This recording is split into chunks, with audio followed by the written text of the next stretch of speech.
radiator been hot. I might need to change you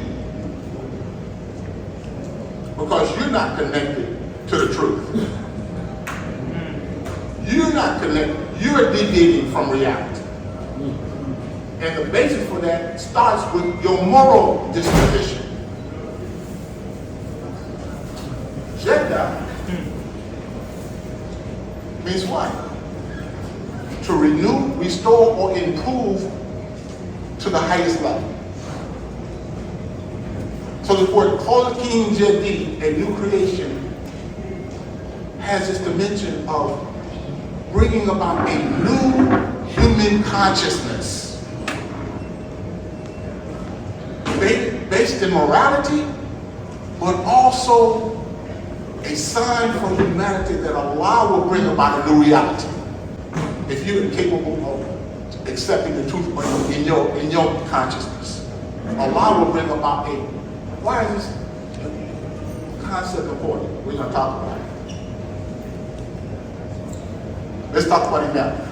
In reading now Muhammad's, this concept of Khalqin Jadid or new creation is mentioned at least a half dozen times in the Quran. At least a half dozen times. We're going to review Imam Muhammad's insights on this. Is our microphone there? Remote mic.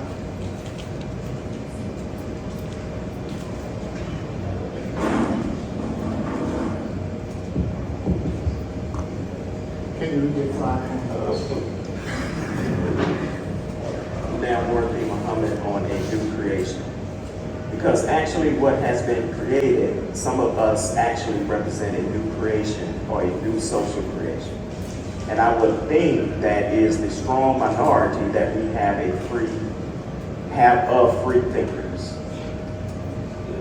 Keep going. God is forming a new people upon our original nature and upon our fitra. He is raising us upon our fitra, and we are receiving the communication of the Quran and Muhammad sallallahu alaihi wasallam like this way. I don't know if you all can register the weight and significance of what I'm telling you, but to me it is actual fact that I am a new creation on this planet Earth, and all those who identify in this thinking that was started by Mr. Farad are a new people on this planet Earth in actual fact, yes. And I represent these people, and I have been formed of these people and by those people and with these people. So my negativity is your my nativity is your nativity. Your nativity is my nativity. We're going to offer a model for society, for humanity. So we are a community and a society in the community, in the international community of Islam and in the United States of America. God has given birth to a new people, a new society in the United States and on this planet Earth.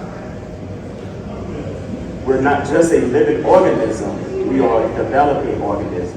And there's a process, there's a design, there's a scheme, there's a system, an activity that following a plan, yes.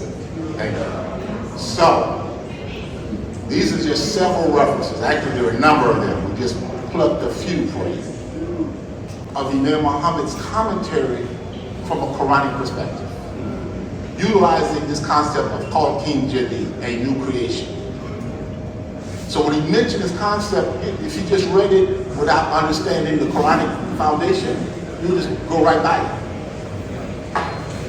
But he was trying to communicate to us a keystone idea that connects with everything else we're going to tell you. He said that we are a developing organism, a new people connected to the Muslim communities of the world, but also bringing about a new consciousness that was rooted in morality. He said that started with Mr. Farad, right? Right? What was Farad's job? Resurrect.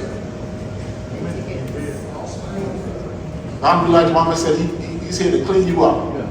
Right? Not to teach you Islam, He said to clean you up. So he brought a mythological excellence, a mythological construct that utilized Islamic phraseologies that was designed to bring us to a higher level of moral consciousness and moral behavior so that we could receive our Islam. Right? This King Jadid is rooted in what? A moral consciousness first. And then a new reality evolving out of that. So he uses two concepts, a new creation and a new people. So now, everything we're going to tell you is connected to this keystone concept. So, how do we define Islamic leadership? So, as Muslims, we know the word of Allah, like the Quran. The life example, Uswa and Sunnah of our Prophet. And in our community, we also we do recognize that we have an exceptional human being. When he says he's a new creation, he said, remember Muhammad said, I'm a new creation, right? What was he saying? What's the phraseology for new creation? King Jadid, right? What's the root word for Jeddah? Jeddah is the root word for what?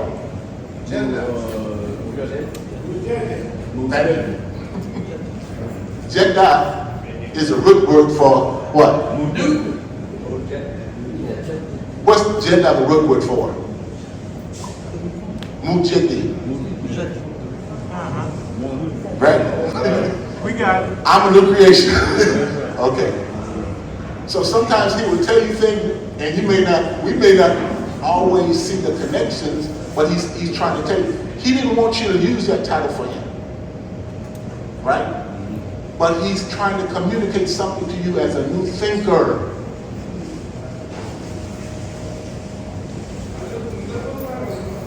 Sure of the best minds. We're going to talk about all these in a few minutes, inshallah. So, we know what Allah is. He says we obey Allah, obey His messenger, وَأُولِي الْأَمْرِ مِنْكُمْ, and those in authority among us. Right?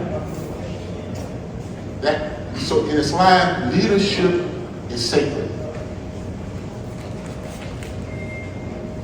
I'm going to, now for the rest of these slides, I'm going to accelerate the pace. Imam Muhammad says, if we understand this concept that leadership is sacred, because Allah commands it in our Islam, commands community life and commands leadership, that we should what? Love leadership. Also, we should understand the concept that Allah gives us in the Quran of, and they are servants of us. That as leaders, we are also servant leaders. We're here to serve Allah, serve humanity, serve the community as leaders. So, from what we know from the Quran, from the life of the Prophet, from the Hadith, we know that leaders have to what? Love of Allah, love of His book, and His messages, right? Love of the believers, love of humanity, character and integrity. There's people being. Aisha, the wife of our dear Prophet, peace and blessing be upon him, says, the Prophet, if you look at the Prophet, his character was the Quran. His character, Qulubin, this word, Qalaqa, Qulubin, his character was the Quran. Compassion, Rahman, and best sensitivity. This word, best sensitivity, is from Imam Muhammad's direct quote. Service with competence. Being servant leaders, but if you look at the life of the Prophet, and we're going to briefly touch on that, the life of the Prophet represented what? A human being that was able to do remarkable things. Yes. Remarkable things as a leadership mind. Created the Charter of Medina. Created the first constitution. Brought into Medina a new concept of humanity that changed the culture. So, a governmental leader, a military leader, change the culture, change the business practices. In every dimension of human life, he was impactful. A transformational leader. That's the model we're talking about. Service with competence. And we translate competence as knowledge, skills, and abilities. So,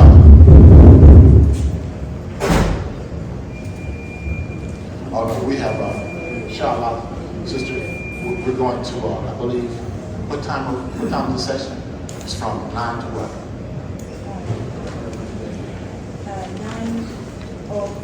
10:45? Yes. Okay, so we have. Yes, ma'am. I hope so. Don't scare me like that. That's your heart. Okay. Yes. I'm calculating that. 10:45. Yes. Okay. So,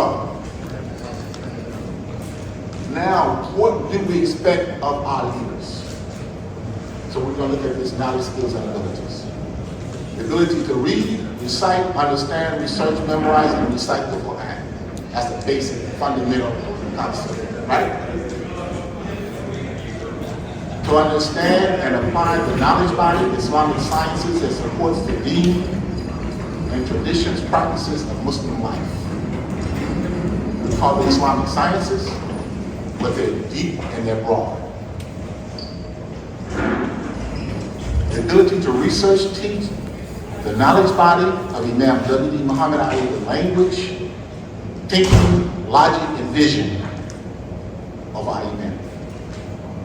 Because he was a Quranic thinker. I want to underscore that, right? What I just told you was the Quran. And he was teaching us Quran even though some of us didn't connect with it sometimes. The ability to understand and facilitate the process of Amanhum Shirbainahum to guide the development of Islamic community life. And we're going to discuss understanding be the living examples of the community and society that you are trying to develop. Now we're looking at the model of Crawford, right? Provide the vision, the direction, and the development of the community and society. Establish the governance system and cultural environment for healthy social development. And create infrastructure for the development of economics, education, and culture. That's the example for our prophet. So our leaders don't have to do all of that. But somewhere in your community, there should be a leadership team that can accomplish these objectives, right? So together, remember the students gave us a 9-point plan. From them up. It encompasses all of these things. That 9-point plan is talking about that. I feel like the key values, and I don't think we want to What is it, Mike? No, the microphone you can use. Can you give it to Sister Kimberly? Go ahead, Sister. Email Warren Muhammad on leadership and Al-Islam. We should understand that our leaders have to be like Muhammad the Prophet, peace be upon him. All of our leaders. We're living in a time of religion. We're living in a time of humanity. They have to be people that love God and love mankind and are human and have the best human sensitivities. We are to select people like that. Prophet Muhammad has said that the people should choose their leader and gave us the rules. Choose the leader based on his character and on his ability. Not just his character, but when it comes to sacrificing one or the other, we are to choose the one with good character and turn down the one with the good ability that doesn't have good character. We should choose people on the basis of experience, training, and knowledge, how to do the job, and on character. That's the ideal person we want, one who has both good character and know-how. Again, I have to repeat this. When it comes to good character and know-how, we choose the one with good character and pray that God will bless him with the experience, knowledge, as he goes. We have to have the virtues of the best virtues and leadership that is of the very best mind and intelligence. That is thus to greater progress, into more and better progress. May God bless us with success. So what did you get out of that? What else? Ability, leadership, knowledge, Character and abilities, right? But what's first? What's most important? That's important, I understand. Right? Okay, so we talked about the leadership example of our prophet. He exemplified the love of Allah, the love of the believers, the love of humanity, right? But he stood for what? He started off in what? Character and integrity. He represents what? Compassion, or rahmah, the best human sensitivities. When people would attack him, he still returned love and respect to them. Right? We have this model of prophet what? As Uswa Hospital, an excellent example, an excellent model of humanity. Of not only of humanity, but of what? Leadership. And we also have this what? What's that? What did I say? In Arabic. Can somebody tell me that in Arabic?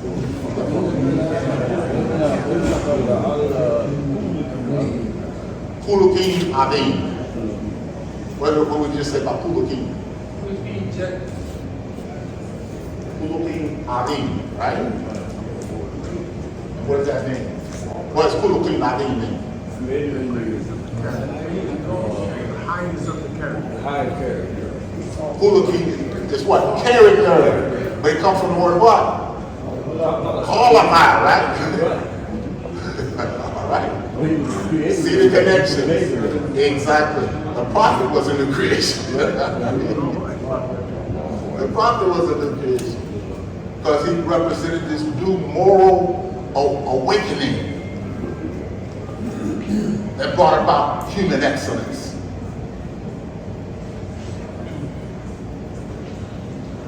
This is from Aisha, what verily the character of the prophet what? Was the Quran.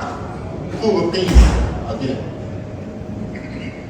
So the prophet was what? The living example of the community of the society that was trying to develop. He provided the vision and the direction. What was the vision he provided? What was his vision? The Quran. Yeah. Okay, that was his vision. The Quran. And so Allah gave him his vision. And from that vision, Allah prepared him for 10 years in that, right? Oh, thank you. Allah prepared him for 10 years. 13 years. 13 years in Mecca, 10 years in Medina. And then what? Waltikum mitkum ummatum. That's the Medina phase, right? Building Islamic community life.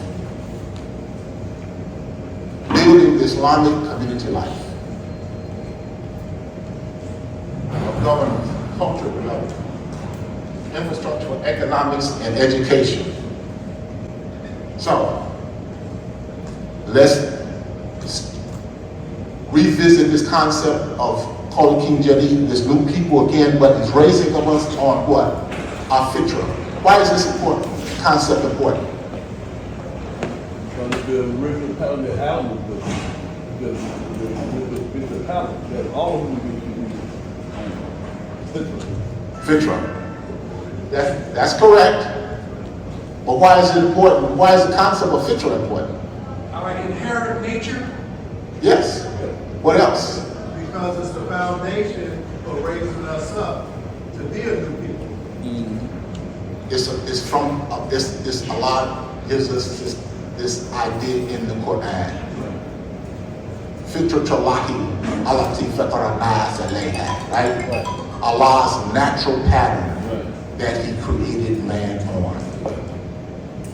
This is a Quranic concept. So Imam Muhammad now, in defining this new idea for this people developing, this new creation evolving, on what? This natural pattern of human excellence that Allah has placed in you. From where? Where does this pattern come from? We're going to talk about it. We're not going to tell you about it. I'm writing a book on this, so inshallah, I'll put about 10 years of study on this concept.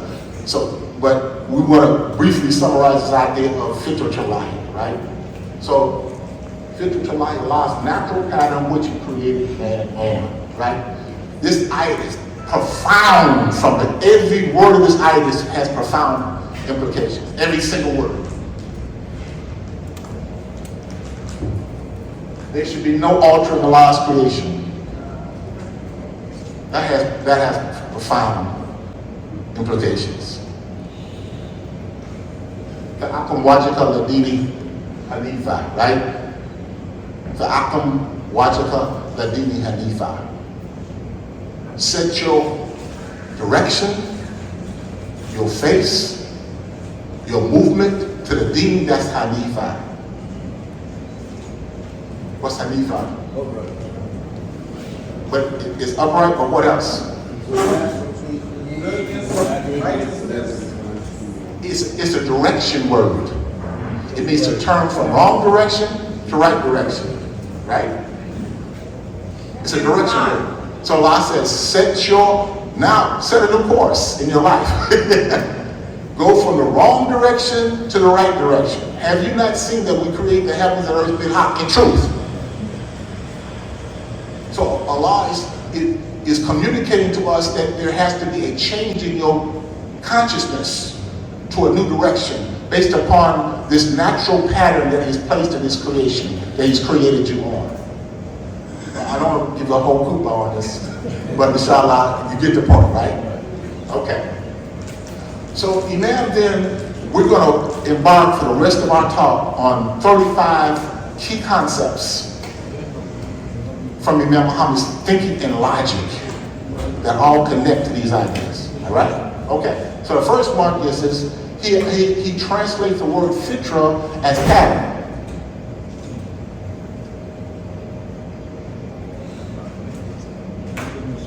Go ahead. Next. Imam Warfi Muhammad on fitra. God says that this is the religion of fitra, the pattern upon which He evolved human life. So there was a pattern existing before our existence, and then God created us to be fitted upon that pattern. The whole creation is the teaching of God, and He created the human intellect to live in the teaching environment.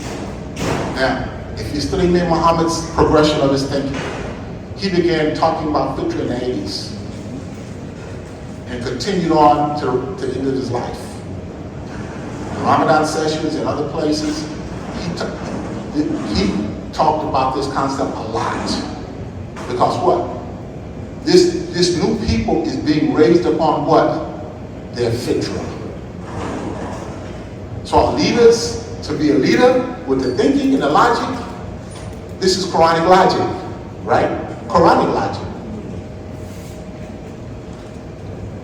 God says that He established man on the order of the pattern that found in the universe. He formed man through that pattern, and that is the pattern of behavior we call Islamic behavior. It is not until revelation comes to that man really finds his purpose on this earth, purpose in the universe, and his true satisfaction is in his heart and soul. So this word pattern is resonating, right? God raises us up. He creates us in this earth. Our physical essence are of this creation, of this earth, in this physical universe. Our conscience is born of this physical environment. And God has set that pattern, the pattern of the growth, that progress in the physical matter that we are from, also in our biology. And also in our spiritual makeup that lives in our biology. It all connects, brothers and sisters. The physical matter has the pattern. The pattern comes into me, and I become a living being. That pattern is now in me as a physical, living being. The pattern is in my physical physiology. Now reaches my mental makeup, my conscience, and now it begins to pattern my conscience. God has designed all of it, and it brings us up step by step. So, read commentary. Now, Muhammad now is using this concept of fitra and pattern in connection with each other. He said, but this pattern is a universal pattern that's in, he said, created you on Allah's natural pattern. So we are part of that pattern. Right? That pattern resonates in our physical form, but also where?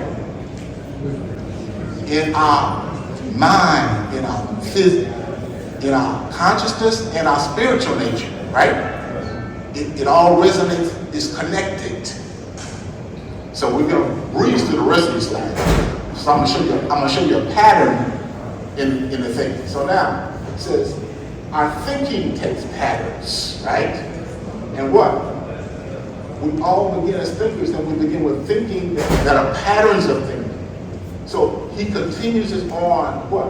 Our thinking takes pattern and orientation that has its source in matter in the real natural world.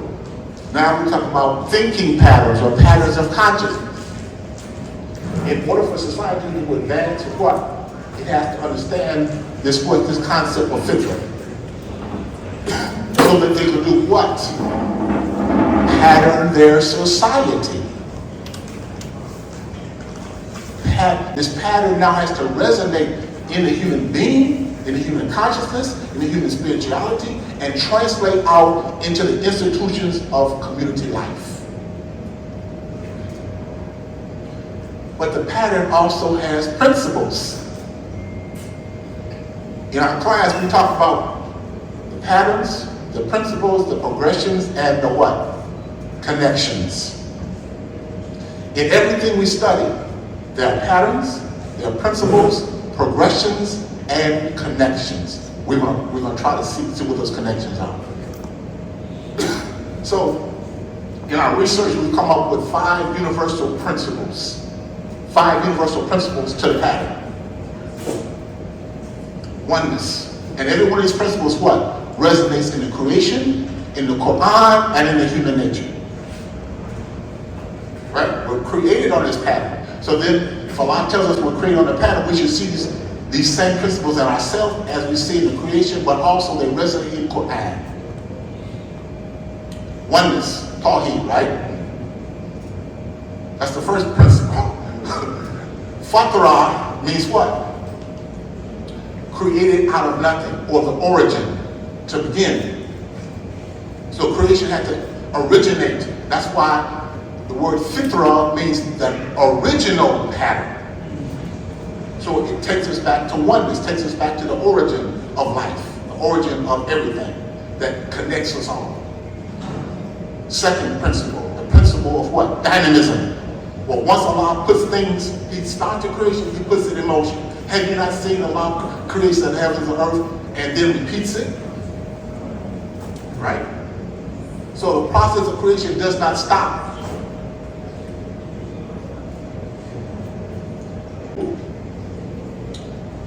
Balance and proportion. Diversity, oneness, dynamism, diversity, balance and proportion, rhythm and harmony. These 5 principles resonate in creation and resonate in us. Oneness, dynamism, diversity, balance, proportion, rhythm and harmony. They began to pattern their society based upon this thinking. What comes out of that? Imam Muhammad said, go ahead. I didn't read that slide. And when they are blessed to come back to their original nature, the original pattern in man's creation, then they can light the world. If you can come back to your universality, which is your original nature, you can light the world. This pattern connects you back to yourself. The universality. Everything means everything is connected.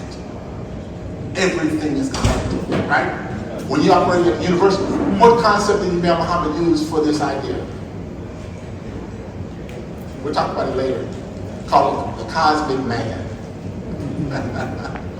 He called it the cosmic man.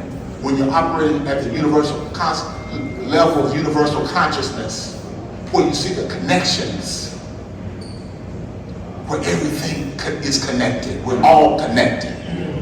We're all connected. Life is connected. The universe is connected. That's the idea of universality that Imam Muhammad is talking about. Now, you understand that, you can begin to do some work now. You can light the work. So, in summary, this idea of fitra means what? It's creation-based natural pattern for human conscious development.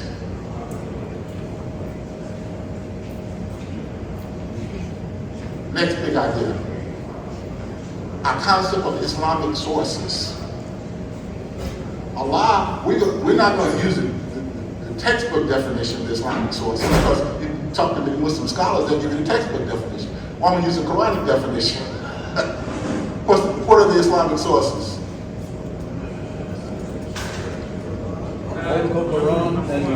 And ha and ayat, right? Everything's connected to that. Everything's, we're talking about universal thinking now, right? Allah gives us what? Al-Haq and Ayat, the truth and the signs. Everything is connected to that. The prophets come with what? Al-Haq, right? Right? So everything is connected to those two ideas for Muslims. So once we begin to understand that, we can read in the name of Allah who created. Read the name of the Creator, right? Now you're reading differently, with insights, with a universal consciousness. This is the man of prophet. He was able to read, but Allah is teaching him to read what? From a higher consciousness. So, we're not going to go through this in detail, but what? We know that. Go ahead. And you know what all the words in the Quran are called? Ayat. All of these expressions are called ayat. An expression is called ayat. Sentences, ayat. And Allah says the heavens and the earth, as well as yourselves, are ayat. He uses the same term, the same expression. So we have ayat in Quran. Then what are these ayat? His revelation from God. So, what is Imam Muhammad doing here? He's broadening the concept of ayat with a Quranic foundation, with a Quranic interpretation, meaning that ayat starts with what? The creation of the heavens and the earth, right? And then also is what? Al-Haq, right? He created the heavens and the earth with Haq. So now, our concept of science, not only the word of Allah is in the scripture, but it's also in the universe. Allah is teaching us all the time through His creation. That's important to understand. But why? Because the first generation of Muslims after the Prophet became the greatest scientists. They became the mothers and fathers of science, medicine, education, and civilization. That's important to understand. They took this seriously. They began to study the science and the heavens. That's why Imam Muhammad said, once you begin to make these connections, you return to the universality and you can light the world. All right. So, we're not going to go through the science, we know the science of Allah, the words and message, revelation of books. That's easy, we know that, right? But also, the words and messages in creation, including what? The macrocosm and the microcosm. What's macrocosm mean? Big word. What's cosm? What's the word cosm? What's the word cosm mean? Cosmos, universe. So macrocosm is the big universe. What's microcosm? The small universe, which is what? Pattern off the big universe. That's why it's called the microcosm. This science, this terminology has been in philosophy and religion for hundreds of years. They were saying that man is patterned off of what? The big what? The microcosm is patterned off of what? The macrocosm, meaning what? Fitratullahi. They understood that the human being came from a natural pattern. So, you know about the signs, right? Heaven and earth are the signs. Muslims have to give what? The believers have to give what? Give thought to a lot of signs in the heavens and earth. And in the creation of yourselves are signs, right? This concept of what? Part of Imam Muhammad's logic was what? That this Kitab, this mother of the book, includes the creation of the heavens and earth. That's important. That's important to the logic. That the logic includes that we take into account, so that you can rise on your fitra, you must see your connection to this creation.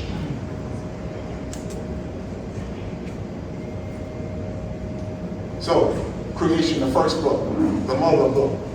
Imam Muhammad wrote an article called Man and the Universe Are What? Mates. He talked about the macrocosm. And now everything I'm telling you is from the thinking and the logic of Imam Muhammad, documented, right? Imam Muhammad talked about the macrocosm. He talked about the macrocosm. What's the macrocosm? It's what? One connected system of life. Based upon the concept of fitra. We have what? The signs. And those signs translates into what? Alameen. Those signs can now be broken down into what? Systems of knowledge. Systems of knowledge. Natural sciences, spiritual sciences, social sciences, human history, human development essentials. They're all connected. So the signs then take us into Alameen, as we say, Alhamdulillahi Rabbil Alameen, as a part of Al-Fatiha. From the very beginning, we're recognizing Allah's mastery of this diversity of knowledge that connects all back to Allah, but can be broken up into unlimited areas of study for our life.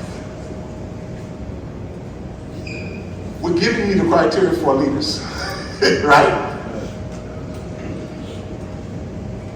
I'm reminding you, we're giving you the criteria for leaders.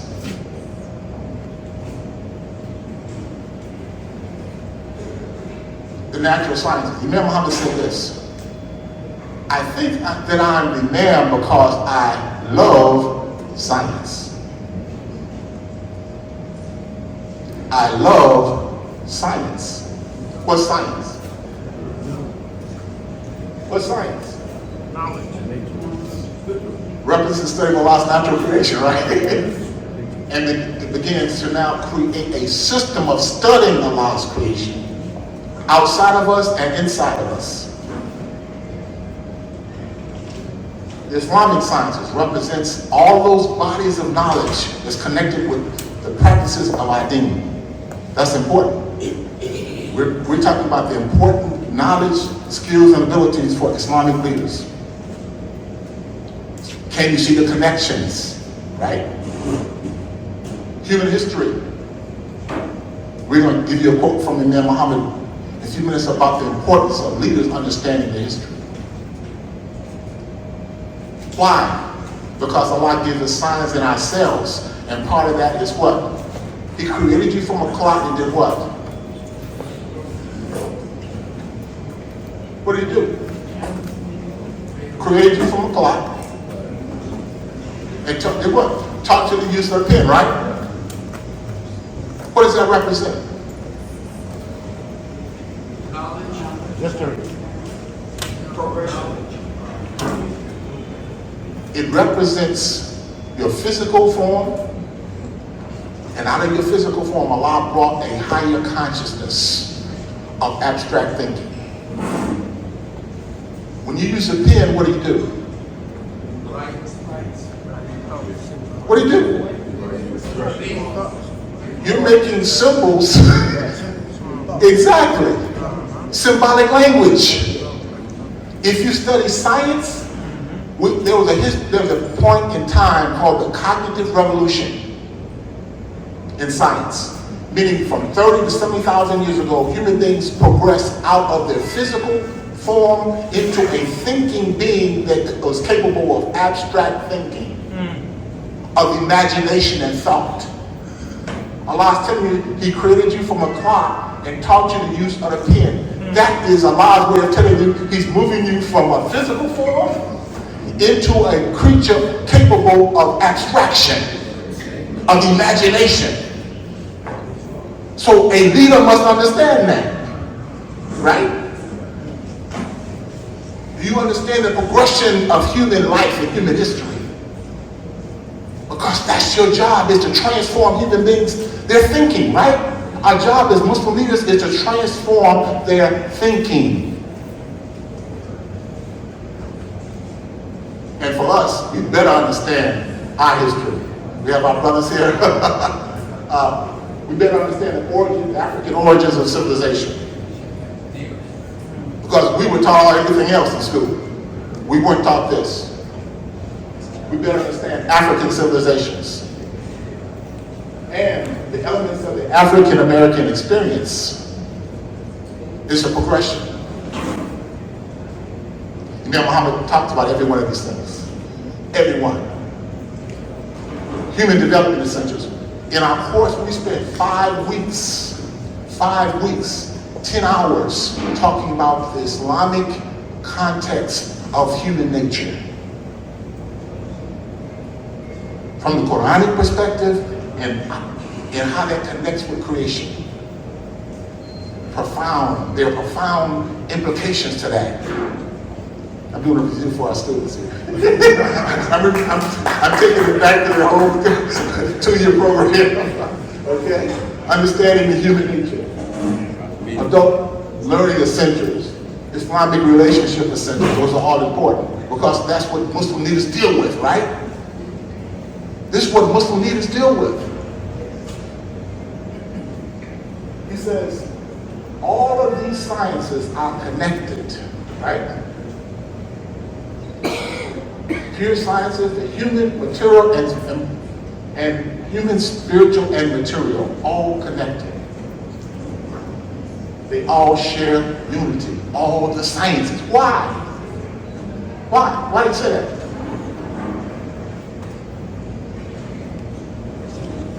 What's science? It's a study of Allah's creation, right? Who created it? That's the connection. they all came from Allah, right? And you're teaching that as leaders. See the connections as leaders, right? Right. Appreciate the material creation and be curious to know what its nature is, right? That's science. Wow. To give your attention to the creation and develop all these sciences. That's why Muslims excel in science after our Prophet. That's why we excel in science. Because it made the students of the Quran scientific. Right? The ilm. Right? That's the Quranic word for science, right? Ilm. Knowledge, but also the mercy. He says the language of science is also the language of religion. Think about it. Why? What's the logic? Why? We talked about this last night. A lot of times we're listening to Muhammad or This man was a genius. He was a genius.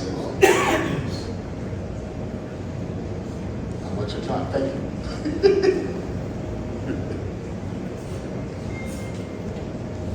A keystone concept. Everything that exists is what? Thank you. Why? It comes from who? Okay. We're going to speed through things now, right? This concept is in our Quran, but it also has profound meaning for Muslims. We are commanded, right? That it says, Allah commands Amrahum Shurbayhum. There's a chapter named in the Quran, and the Prophet practiced it. The Prophet was the model for it. So you have Quran, the Sunnah. Out of the Sunnah comes the Shura. Out of the Quran comes the Shura. It's connected both to Quran and the Sunnah. So we have to practice it and take it seriously, right? I won't go into the whole explanation of Amrahum Shurbayhum, word for word, but it has profound meanings. Amrahum, to make decisions. Shura, connection, but where does the word Shura come from? From my scholars. Where does the word Shura come from? What's the root word for Shura?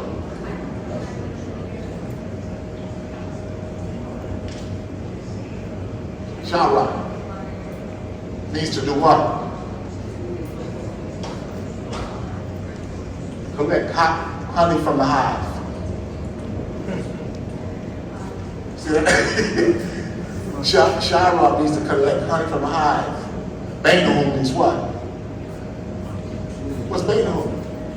Between you, but what? Imam Furqan pointed this out, I think back in 2015 at one of our conferences. Bainahum means what? Between you, but also Baina means has the double meaning. Bainahum means between you in one context as a conjunction, but it also has another context as a verb. What does it mean? Clarity. So, with what? Making decisions through the process of what's collecting honey for the hive represent? Bees. What did Imam Muhammad say bees represent? Thinkers. He said bees represent the thinkers. The people that go out and explore, get information, collect it, and bring it back, what? Collect it, systematize it, and give it to others for food. That's the thinkers, right? So he was what? This Allah says, Amrahum Shurbayhum is serious stuff, meaning what? You are making your decisions based upon people thinking through problems, collecting information, bringing it back to the group, synthesizing it, coming up with honey. Honey is what? It's food and it's pure and it's healing, right? It's food and it's healing that results in what? Bainahum, clarity for the group to make a decision going forward. That's the Quranic logic. That's Quranic logic. So I'm not going to bore you with the slides. That's Quranic logic, okay? So, we have it in the Quran, right? Amrahum Shurbayhum. We have it in human nature. What is it coming in human nature? The third stage of human development will go from dependence to the illusion of independence, which is a delusion, but it's also an illusion, to what? The reality of interdependence. And when you become interdependent, you become mature, and you're able to operate in groups and make progress collectively, right? You have to have Amrahum Shura Bainahum in the human nature, right? A natural function of leadership, and what? Also in the life of the prophet. The life of the prophet modeled this, right? In every major decision the prophet made, Amrahum Shurbayhum. Okay. So, Imam says, what? I'm not going to, inshallah, we're going to post all this information on our website so you have access to all the slides, so don't worry about it. But inshallah, select our best people. Imam Hakim mentioned this yesterday. Shura is There's different levels of shura. There's informal shura. You take with in your family structure, right? We hope husbands and wives are taking shura. We hope the family takes shura on major decisions, not just for problems, right? There's shura if you're traveling and you want to mix a lot, and you got 2 or 3 people, you got to make a decision who's going to lead the prayer. That's shura, right? There's shura that you make in your more formal, in your institutional, in your business life, in your community life. So understanding those dimensions of shura, but when you take it to the highest level, now you have to get the best people suited to make that decision now, right? So if you have a medical situation, you bring medical minds into that decision-making process. If you go into space, you bring scientists into that decision-making process, right? So whatever the task is, you identify the best minds for that task and bring them together to make a collective decision that's going to move the community forward. So that's what shura means. It means understanding the task and identifying the best minds for the task. If it's a community decision, you involve the community, right? So depending on the task, remember how it says, select your best people, your best minds. The best minds, the best ideas, the best plans. All right. And Imam Muhammad talked about this hadith of the Prophet, that the hand of Allah is over the group. So that means the importance of obligating the collective body. That's how important that is, right? And it says, and I'll make a pause here, how are we going to progress? How are we going to progress? When the collective body, all of us are included in that decision-making process. The best minds. Okay. Talk about the concept of Islamic democracy. Right, so in summary, what? Leadership means what? Our leadership is what? The word of Allah. The life example of our prophet. The thinking, logic, and vision of our Imam. And the shura of the best minds, right? So, let's close out with these 35 quick concepts as a reminder, right? A new creation, a new people, right? Raising of us on our fitra. He has established man on the order of the pattern of the founder of the universe. Creation, the first book. Understanding the concept of the mother book. Man and the universe are mates. That's just what this connection in our fitra. Macrocosm and microcosm, the cosmic man. This is the article about the universal thinker, the cosmic man. We conduct our affairs by mutual consultation. And matter of fact, he said, it's one of the most important elements that's found in the Quran and the Sunnah is the shura. The concept of Islamic democracy that flows out of the logic of the shura. Understanding systems of knowledge and how they connect with this concept of ilm or science, right? The language of science is also the language of religion, meaning that these knowledge bodies are connected. And as leaders, you have to see the connections. Everything that exists is connected. If we can know human nature, do you understand you? Do you understand what Allah has placed in you? The nature of you, the excellence of you, the potential of you, as defined in the Quran. Can you identify these concepts in the Quran about you? Do you understand this what? Created you from the clock and taught you the what? The use of the pen, the material and the abstract from Quranic thinking, Quranic logic. Do you understand that words make people? Right? We got a man right now, Email Sahir, Mikhail Sahir, reminds us every week of this idea. Alhamdulillah. God says in Quran that He created you as a plant. What's the logic of that? 71:17. Surah 71:17, right? What's the logic there? I'm not going to tell you. I want you to think about it. Talking about the aspirational nature of the human being. You know, one of the words there are 15 words for human being in the Quran, both singular and plural. One of them is qawm, right? What's qawm represent?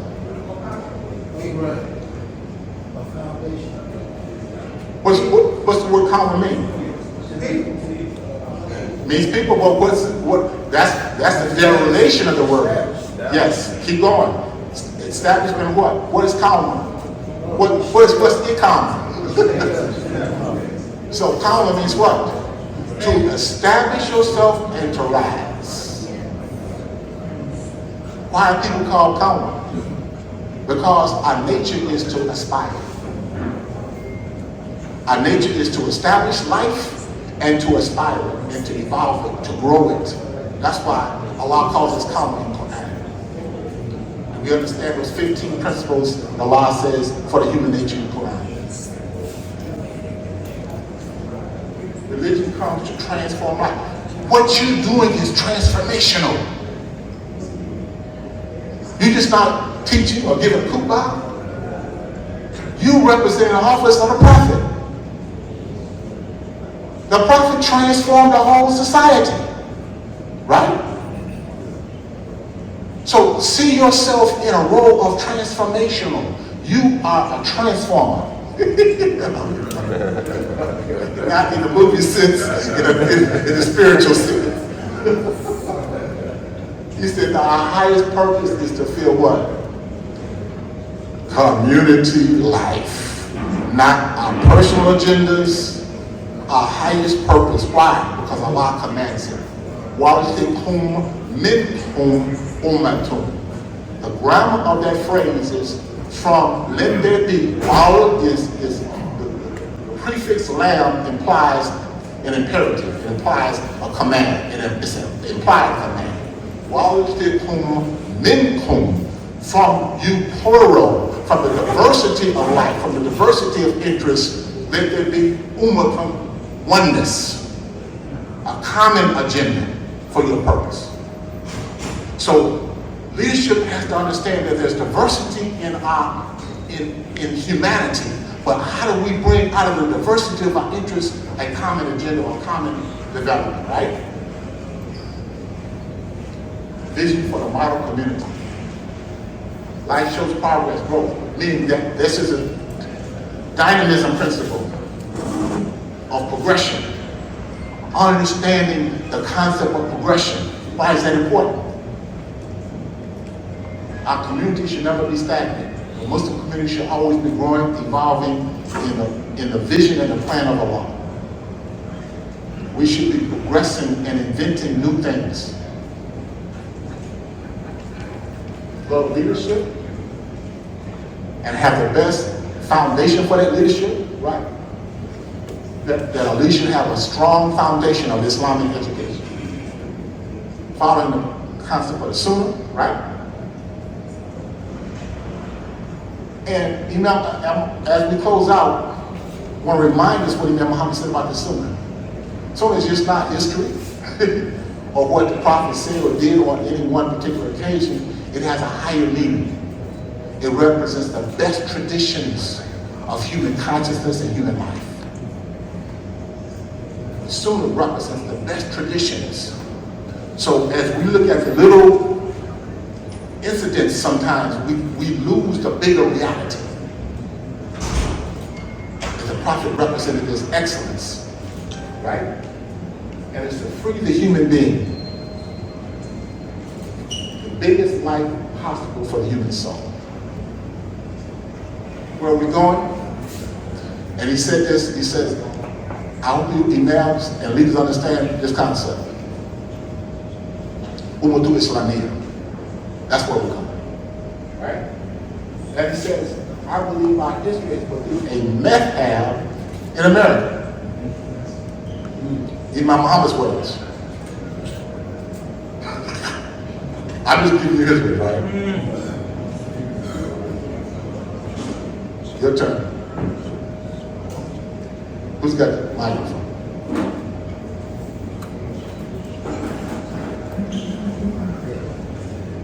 Bismillah. I believe our history has birthed a madhab in America for our group, African Americans. I don't see any but my leadership being the school. My leadership is that school. Consequently, we have to consider our community as being a new school of thought in Al-Islam.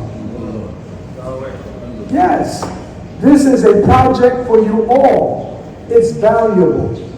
This is my way, and I believe God is moving me to do this.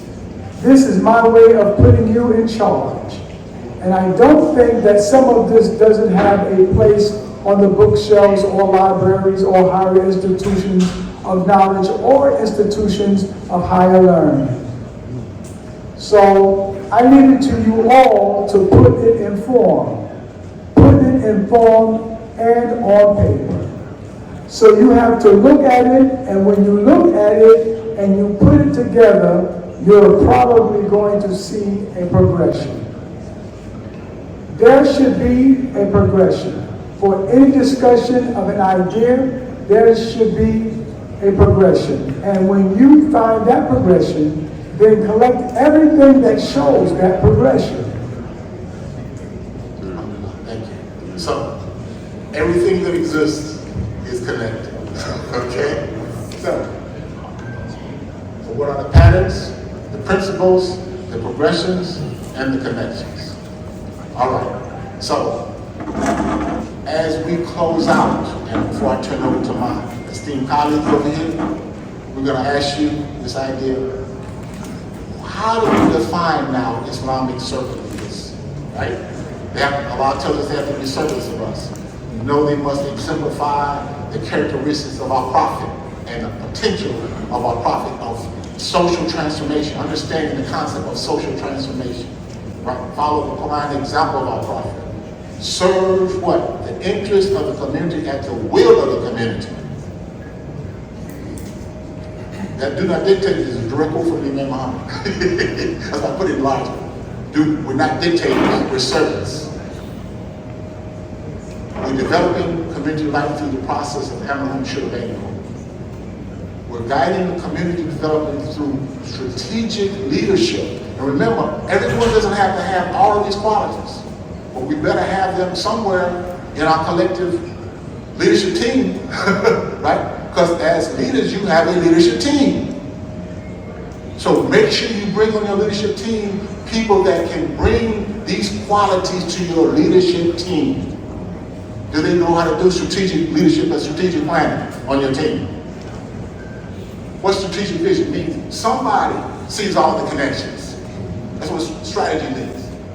Someone in that team, hopefully it's the imam and hopefully it's others, can see how all of these things are connected in the community life and community structure.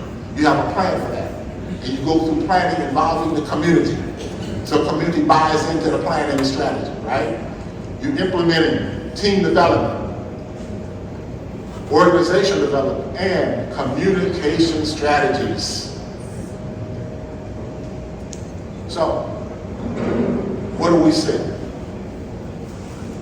For our imams, you better be able to give a kubbah. We hope. We talked about this last night. Can you give a real kubbah? Right? Bid'ah Janazah, Islamic conflict resolution, dawah, community outreach and social media, community representation. You don't have to do all these things, but your team, you better have some people on your team that can do them. Some of our best imams and leaders can do all of them. But we don't expect people to be super people. Everybody doesn't have this total skill set. So find people that can complement your skills and abilities, right? So now, just like the students did, about to thrive and survive and to die, here's the same question I have for you. Do we have enough leaders to carry us into the future? Do you have people in your master that can what? Follow you with these skills and abilities? If not, do you have a system or a plan to cultivate that in your successors? Right? Are you supporting your leaders? And this is a rhetorical question for the leaders, but are our community supporting you? Do they reward you? Do they support you? Because you remember Muhammad said, you get the leadership you deserve. Do we value leadership? Are you supporting new leaders? Are you willing to pay for their tuition to learn, to grow and develop? Good question. Think about it. They shouldn't have to. If they're serving you, why would they have to pay the tuition? Why wouldn't you pay for them and hold them accountable? Right? And make it a priority. Because we get the leadership we deserve. If we prioritize good leadership, knowledgeable, good character, we produce that and support it. Right? This is important. And inshallah, we're going to talk about a model. Imam Hatem, actually, I wanted him to, before we leave, he's been doing an excellent job. He's got some students here that he's been working with, and he's one of our shining stars of an imam that understands he has to cultivate his successors. We have a program that does that nationally. And so we want to talk about that briefly as we close out. I'm looking at it. We've got 25 minutes, right? Thank you. I read your mind. 25 minutes, I'm watching my clock. Okay, thank you. So, with that being in mind, for the last 25 minutes, we have our exercise plan for you. Okay, so, we have a program, national program. We saw the outcome of that program. We were able to recruit 20 outstanding minds, and only 10 survived the process. But yeah, people have different reasons. This program is very time intensive. Very time intensive. It was academically challenging as well. Very academically challenging. And so if people didn't set aside that time with no fault of their own, they said, well, I didn't go to this much time, then people have to say, well, I will come back again next time. I'll set aside the time. Several people have told me that. I started out, but I want to come back for the next component because I know the time commitment now, right? Humble. So, academically challenging and time intensive. Intensive and comprehensive. We've got program components. We're going to talk about that very briefly. The intangibles, and I want to let them talk about that briefly as well. What they got. Program options. You can be an active learner, meaning online interactive without a program, or you can be an auditor. And I recommend this for events. Some things we talked about, we would, in the 3 classes that we have, over a 2-year period, you're going to get hundreds of hours of training. Sometimes if a man or a busy person can't handle that schedule, but you can audit the program at your leisure. Meaning you get online and get a replay of the classes. You don't have to be actively engaged, but you get the information. And we have people like that. Brother Robert Rashad is a perfect example. I hope he'll tell you about his experience. Right? Tuition options. We'll talk about that when you go online, inshallah. But also then, my course, and then each one of these professors is going to review their components. And I'll briefly. Right? We talk about the progression of our community life. Who, what, where, why, and how of community leadership. We look at the proof and the signs of everything we talked about. We explore in depth and in detail, right? We look at the natural and human sciences, looking at the progression of human life. Period. Do you understand that progression? Do you understand human history? We look at human history.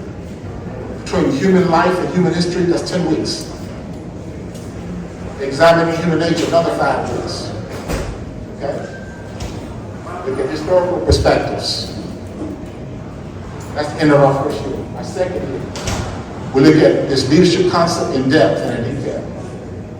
Islamic principles of leadership, community governance, Islamic democracy, and we should obey on it. With our case studies, our strategic leadership, understanding how to lead strategically, how to do strategic planning and organizational development.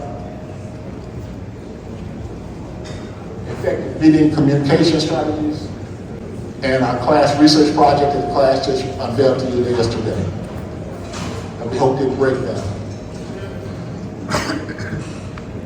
And then last but not least, some duties that imams do for 10 weeks, looking at the major functions of imams and other Islamic community leaders. Okay? So with that being said, we'll let who wants to go first?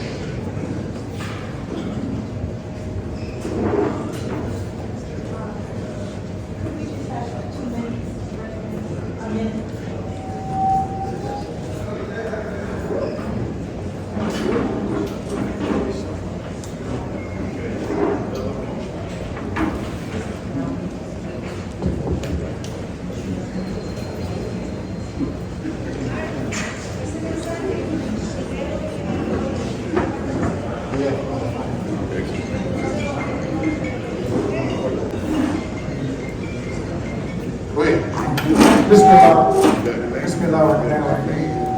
Alhamdulillah, Rabbil Alamin. Wassalam.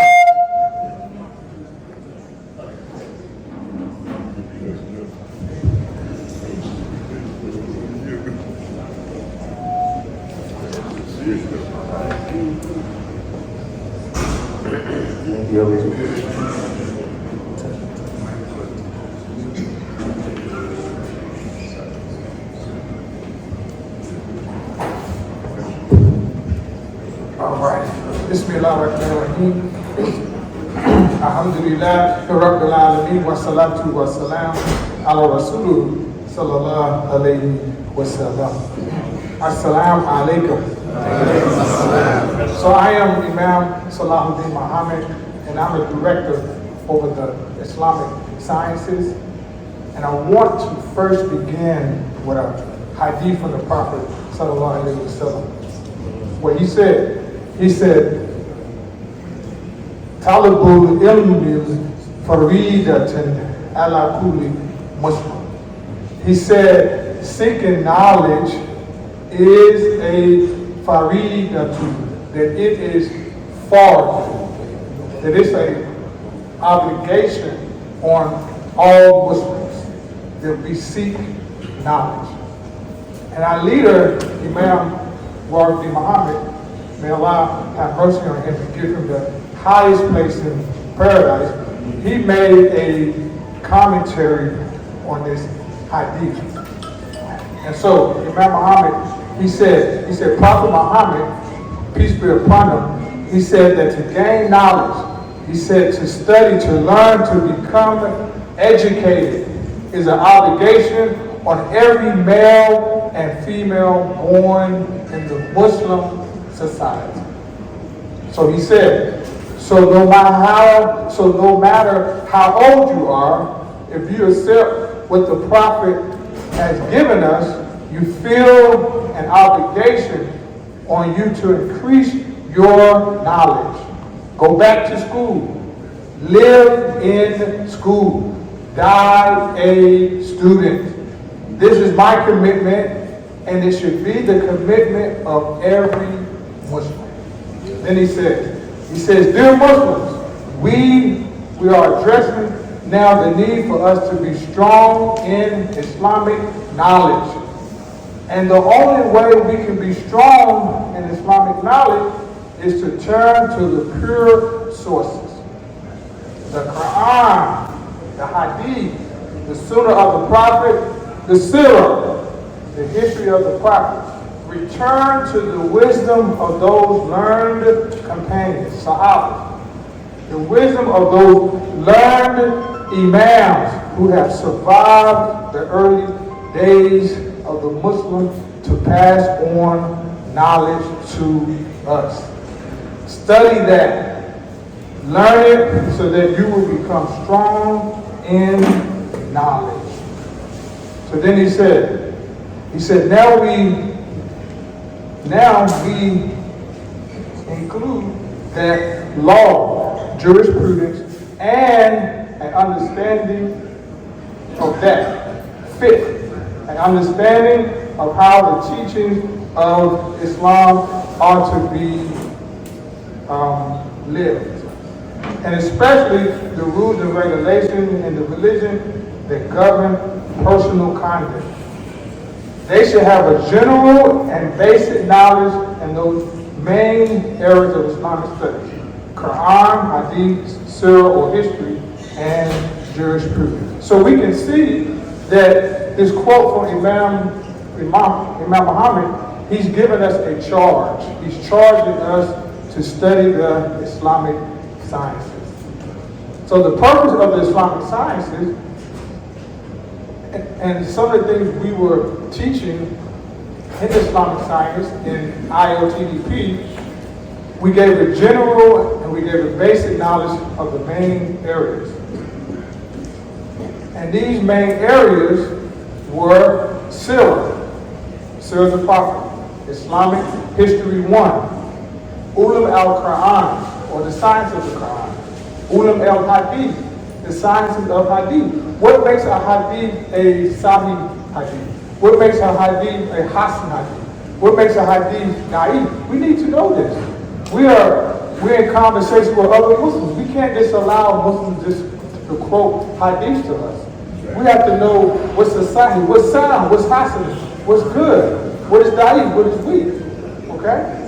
And then Aqidah. What is your belief? What do we believe in? We believe in the angels. We believe in Allah. We believe in His books. We believe in Qadr, Khayr wa Shar. We believe in the good and the evil of it. We need to know these things. Sharia, Islamic law. What is Islamic law? What is the maqasid al-Sharia? What's the purpose of Sharia? So we learn about this. Usulu fiqh. What are the principles of fiqh? This is important. And then Islamic History 2. In Islamic History 2, we study how Islam came to Africa. Okay? And that's important. So the purpose of Islamic sciences, and they can tell you, the students can tell you, is to create a juristic soul. To create a juristic soul. And Imam Muhammad said this. He said to be able to apply to problems that will arise in the life of the people. It requires a person with a good understanding of the Word of God, Quran and the Sunnah, the life and Hadith, and the teachings the same of Prophet.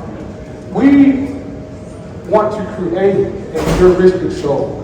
How do we navigate this world? With the Quran and Sunnah.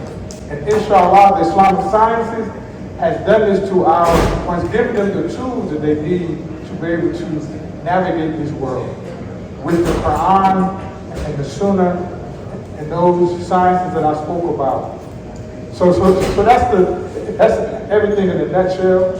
And so we had a good 2 years. Alhamdulillah.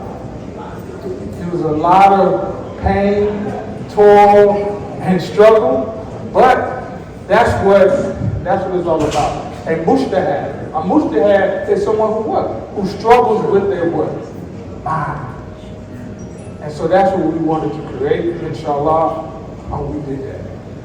Thank you. Assalamu alaikum.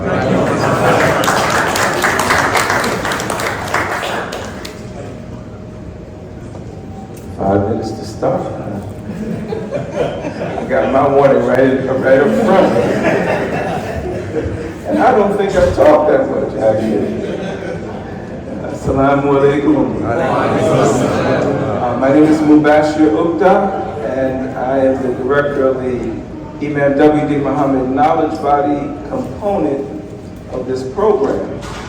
This program gives us 3 full curriculums, all wrapped into one package. So you heard Imam Dr. Bashir Ali describe Islamic leadership and community development based upon Imam Muhammad's commentary in language and logic.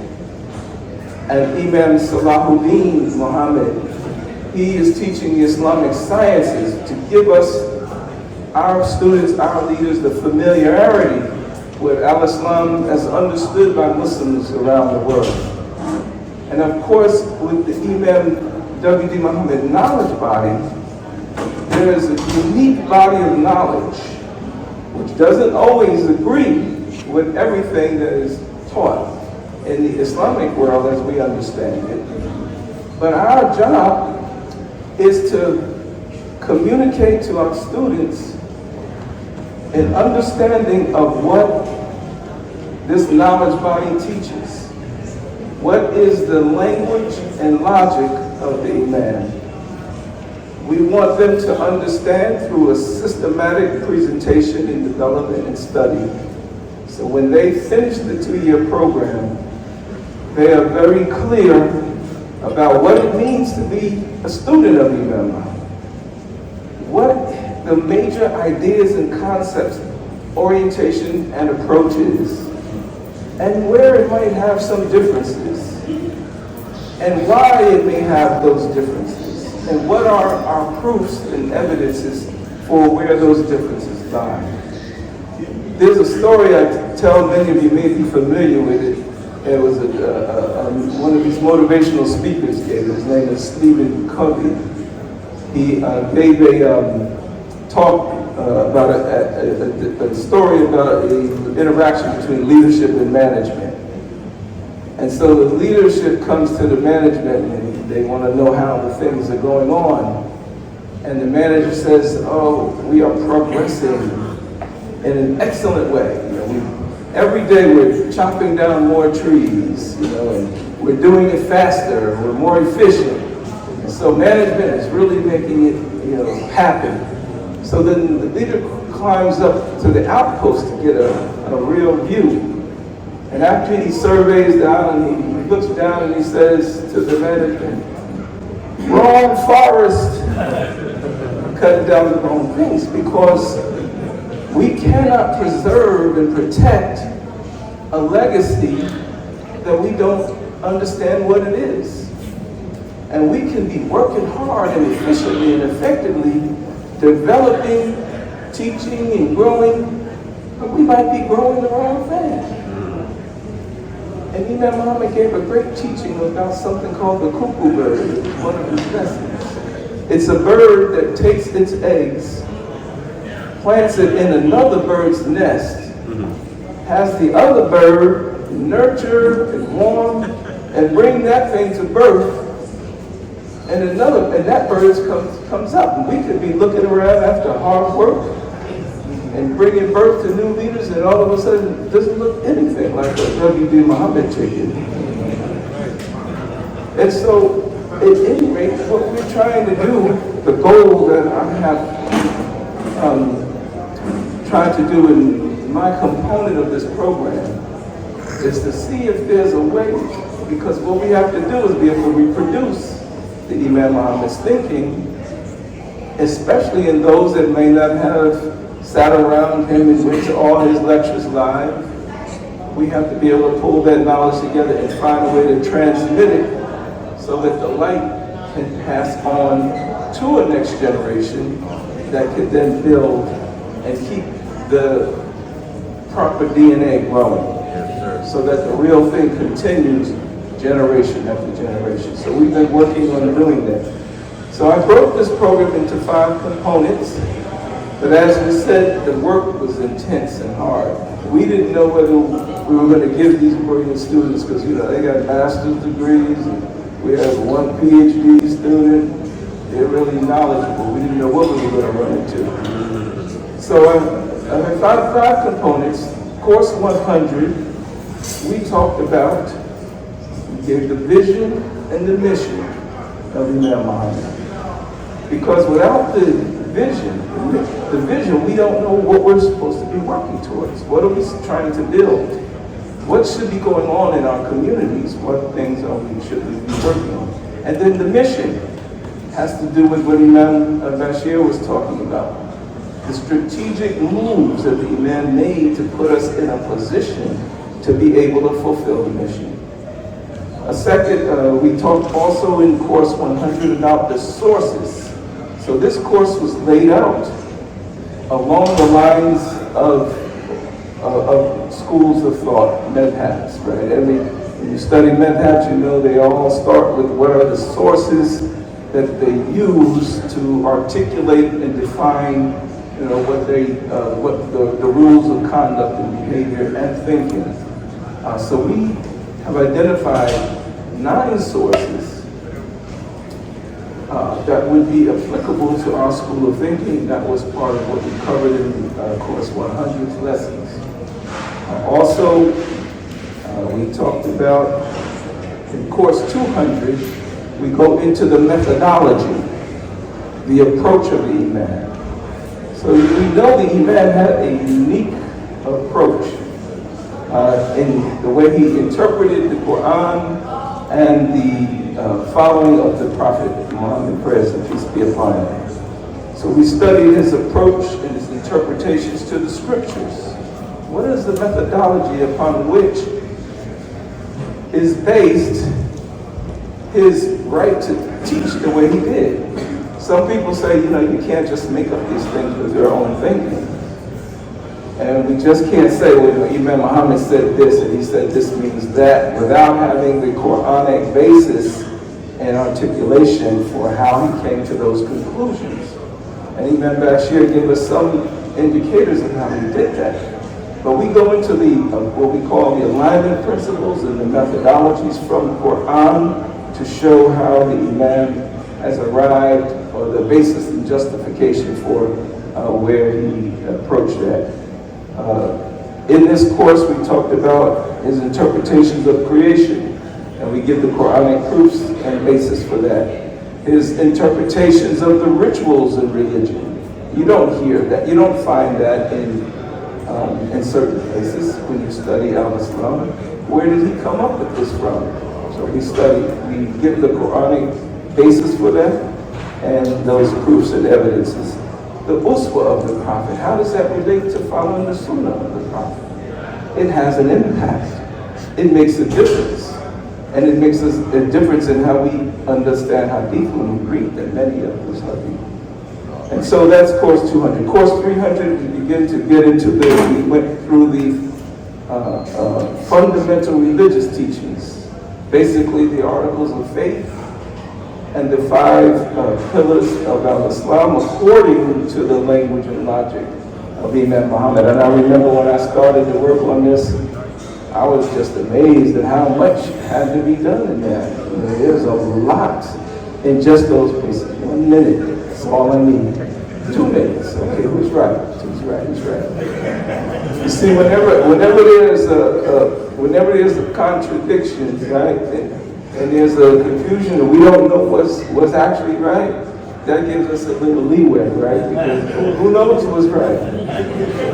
We do that. We look at some of that when we study Islamic law and jurisprudence too, because people say that they make you think there's only one way to understand something, but when you dig into it a little bit, you realize there's a little room in here. You say, Imam Muhammad is off curve, he's off too far to the right. Yeah, if you don't understand some of the rules of interpretation and understanding of where these things originate from, you'll be like, oh man. But once you understand what the scholars understand, you're like, wait a minute.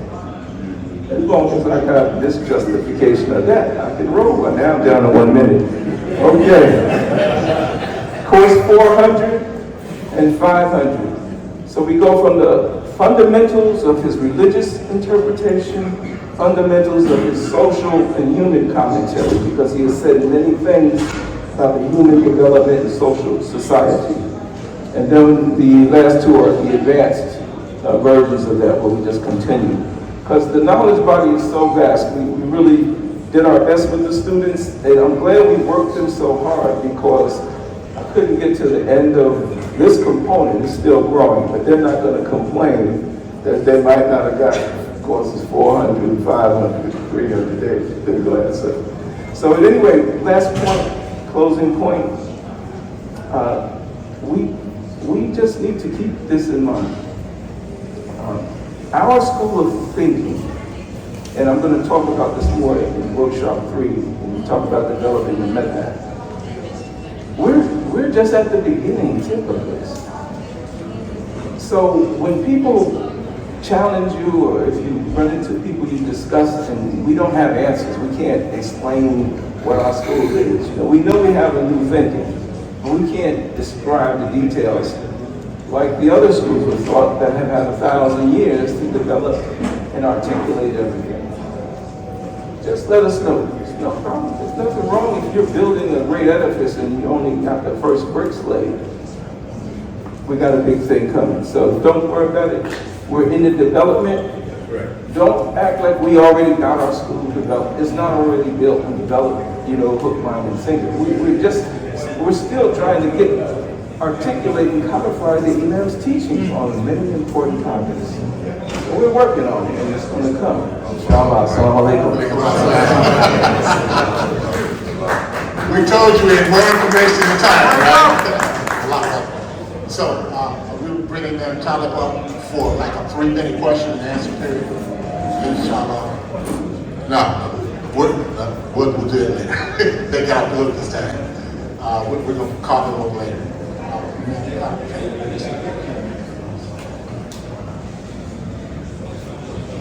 Bismillahirrahmanirrahim. Are there any questions? How much is the cost? How much is $2,000, I believe?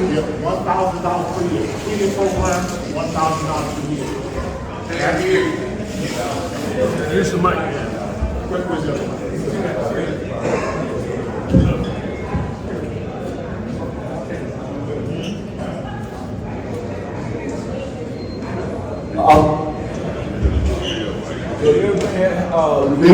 The course is 2 years, $1,000 per year, a fraction of what it would cost for real courses. Yeah, we're giving, it's just really a token just so we can develop a learning institution. We're getting started. I got to put $1,000 per year, $2,000 for a 2-year period. Okay, doesn't have to be paid all at once, because how, We have payment plans. Okay. They pay. You can even give today. Yeah. You make a donation today? Enrollment starts On the spot? Check? Cash? Cash app? Assalamu alaikum. A comment.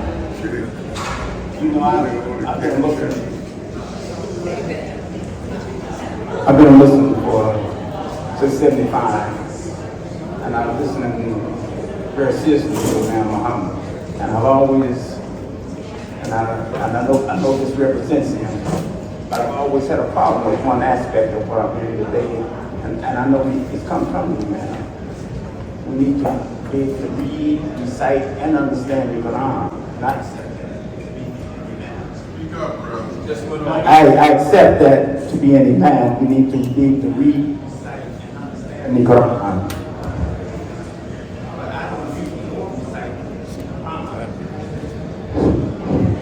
I don't read or recite the Quran, but I understand the commentary of Imam Muhammad. Outside of this gathering and outside of Imam Muhammad's community, reading and reciting does not lead to an understanding of the Quran. So we shouldn't think that we're not qualified to lead the world just because we can read or recite the Quran, if we understand the commentary of Imam Muhammad. And I just want to make that comment because I do accept that Imam Muhammad said in order to study the Quran independently, we need to know the Arabic. But I don't feel handicapped at all if I understand this gathering, I understand what's being said here, I understand Imam Muhammad. I'm qualified to take a position in this world, qualified to do it. Yes, sir. Yes, sir. Let me just speak to that briefly. Thank you, brother. Because remember, he says, our growth, Allah tells us our growth and development is a plan. We came into Islam, and everybody, some people grew at different rates. But going forward, on the world stage, there are certain skill sets we have to master. And one of them is reading, reciting, and understanding the Quran. So, in our current situation, everybody may be able to do that. But going forward, we want all of our leaders to be able to do that, right? Because now we've developed and matured and we've created institutions that can assist people in doing that. So, thank you. I want to clarify that. Sorry. So, actually, that was a perfect follow-up to my question, which is, when or what are the plans to incorporate the learning how to read and write Arabic into the program, inshallah? That's part 2 of the program. We didn't want to burden the students with that for the first 2 years. That's another 2-year program. So, at least 2 years to get to the basics. We know students at Arabic know that it might take you 4 or 5 years to master certain things, but at least 2 years to get you to the immediate level. 1 to 2 years, inshallah. I would just like to suggest a book. Is it all right I say something? Go ahead, if it's comment. Okay, this is going to be fast. I would like to suggest the book because you didn't talk about emotional intelligence as a quality that a leader must have. So I would like to suggest the book, Emotional Intelligence with the Heart and Mind, the Moral Emotional Intelligence of the Prophet, written by Mikhail Smith. And everyone, Mikhail Smith is a brother. Y'all should try to get this book. It's an excellent book. It was one of the books that the Women of Islam Quran line reviewed and purchased. And it's an excellent book on emotional intelligence. And our prophet, one of his strengths, one of the strongest things that made him such a successful leader was emotional intelligence. And you left it out. No.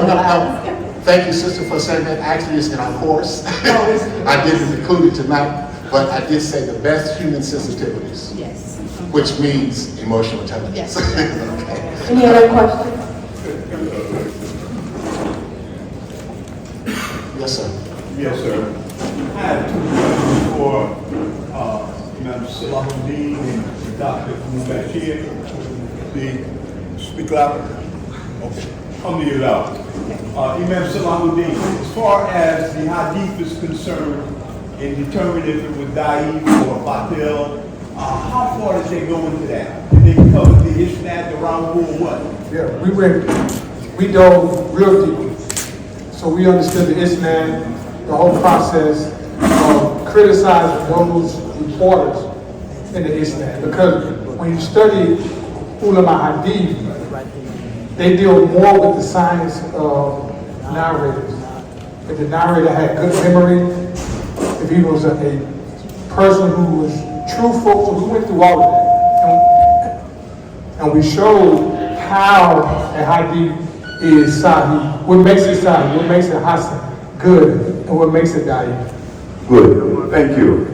Dr. Mubashir, when you were referring to the fiqh of Imam Wardi Muhammad, how far or how much did the class go into the fiqh, and did they document any of the fiqh? Okay, so that's a great question. So, no, actually, the fiqh of Imam W.D. Muhammad has not been developed yet. We can find the ideas and principles in his teaching, but in terms of the articulation of that, he did not do that himself specifically. There are parts where he did that, but that's work that is here left for scholars following the school to work on and develop, to articulate, to extract it from the teaching, and then codify it and put it in the proper organization. But there are many principles that will help there. And I did want to just comment quickly, the brother who made the question about the requirement for Arabiya and so forth. So, you know, the Quran says about all of us have been turned to our own qiblas. Because to have community life requires leadership in all areas, not just Islamic scholars, not just Quranic scholars or reciters. So we need leaders who would lead, who can provide leadership in all areas of development. And they may not know how to read or write Arabic, but they may end up being some of the greatest leaders we could have. Assalamu alaikum. Yeah, where would the physical location of these classes be held? What city? On your computer. Wherever you at. Online program. I'm sorry, I'm trying to be in the background, but it's hard for me to do. I just want to say, Brother Lady, you can make that comment. During the Hajj this year, as every Hajj year, we see these beautiful pictures of everybody going on Hajj. So many people, it looks like snow. You wouldn't even know they were people. And at the same time, 650 Muslims were drowning trying to cross the Mediterranean to escape Muslim countries. So I said, which one of these pictures really gives us an indication of the condition of the Muslim world? Is it this Hajj picture? I said, but you have to answer the question because Okay. it's a time thing right now. Ask the question, please. But the juxtaposition of these two images, all these people who drowned knew Arabic, they came out of Syria, they came out of Palestine, they could recite the Quran, they knew all that. The countries they left had no understanding of the country. So I'm thinking that our mission as students of Imam Muhammad is to remake the world with or without our knowledge of the Arabic. We have time for one more question. That's it. Assalamu alaikum. I want to know very specifically, is this particular school going to allow us to be accredited? For example, if any of the imams want to be a chaplain in any of the institutions, are we going to be recognized against all of the other institutions for chaplaincy, for Muslim chaplains? In time, inshallah, accreditation, as you know, is a process. Right? Yes. You develop and evolve your curriculum models over several years, you perfect it, and you apply for accreditation. So inshallah, that's the plan. Okay, well, let me just say that I had a conversation with Imam Deputy Muhammad many years ago about this same subject. And he was saying that one day this would happen. So you are it. You know what? He used the words Islamic Training Development Program. Yeah. That was his exact words. That's the name of the program. So now we're here. Yeah, alhamdulillah.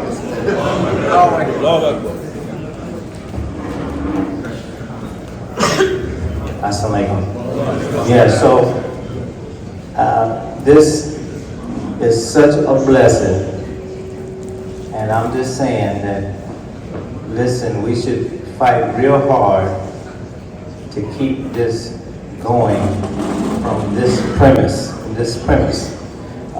So the other thing is, let us not forget that we have the Islamic Learning Institute that was established by the wife of Imam Qasim Ahmed, and they have scholars who have traveled to Syria, come back, and is dealing with some of these gray areas that we're not handling on this from this posture, from this position.